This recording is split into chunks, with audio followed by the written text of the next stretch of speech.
I now want to introduce you to someone who I've come to know over the last few months, a very brave individual.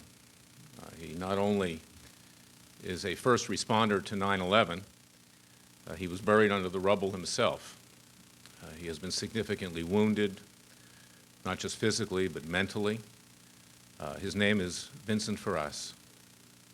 And he is a plaintiff in a lawsuit, which I brought with Freedom Watch, against the Ground Zero Mosque in New York City, which not only 80% of Americans support, but also 58% of all Muslims. The reason I introduced that, I might add, that case was brought in conjunction with Declaration Alliance, which is Alan Keyes' group, who's here today. Alan, thank you for that support. But this is someone who has experienced the effects of terrorism. We heard Reza Kahlili talk about how Iran is involved with that Ground Zero Mosque, Imam Ralph. We know that they finance terrorism throughout the United States. So I wanted Vincent to come here today just to talk from his own personal experience, to put a human face on the threat that we face from Iran. Vincent, thank you for coming. God bless you.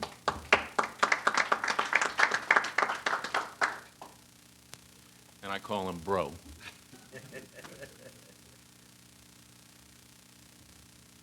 I was thinking of doing the voice modulation here too, but kind of defeats the point. This is not a rental.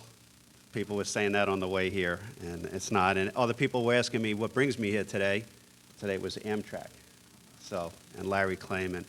So just to let you know, for me, this is an incredible honor to have the chance to be here with Larry and Alan and the rest of the guys here. I served at Ground Zero. I answered the call. And to me, that's what it is, makes it special about being an American, that we answer the call when we're called. We don't ignore it. We don't walk away from it.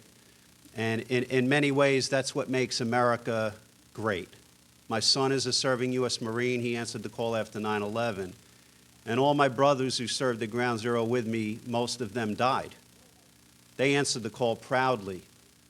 And 1,200 more first responders have died since 9/11 from our exposures at Ground Zero. That's continuing to answer the call. But when Larry approached me with this case, I was honored to step in and answer the call again, to understand that somebody who claims to be a bridge builder and a compassionate, wonderful person has decided to build a victory mosque at Ground Zero. And make no mistake, this is not near Ground Zero. This is on Ground Zero.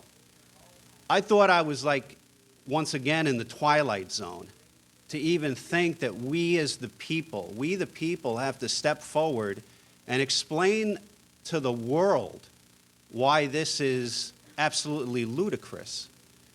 So I proudly stepped up, answered the call with Larry, and filed a lawsuit against the imam, mainly because our own elected officials decided that they were going to put a dome of protection over the mosque in New York City.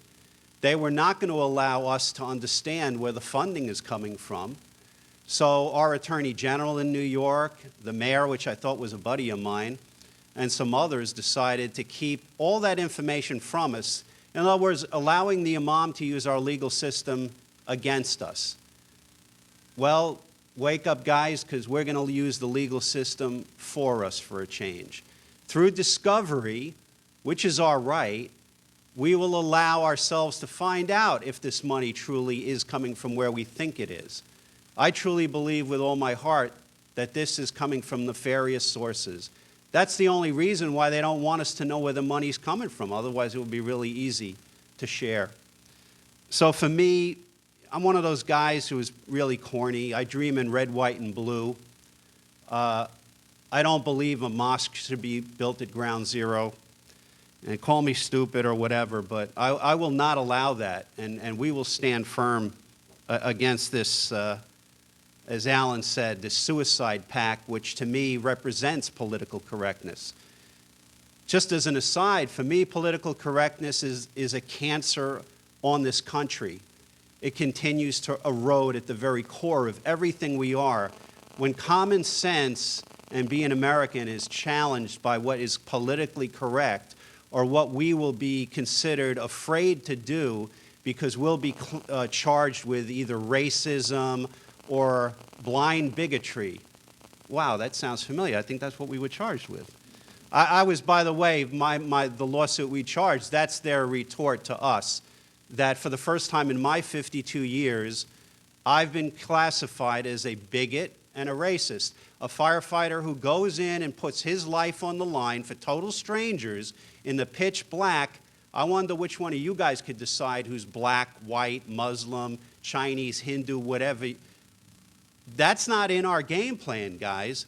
But again, with political correctness, they can put a stamp on us that very conveniently puts us in a category that people will discount or say these guys are crazy or whatever. We're not crazy.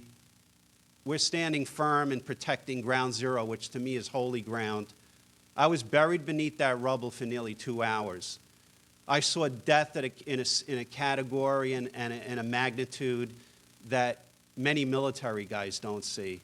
I'm not a military guy. I grew up in that city.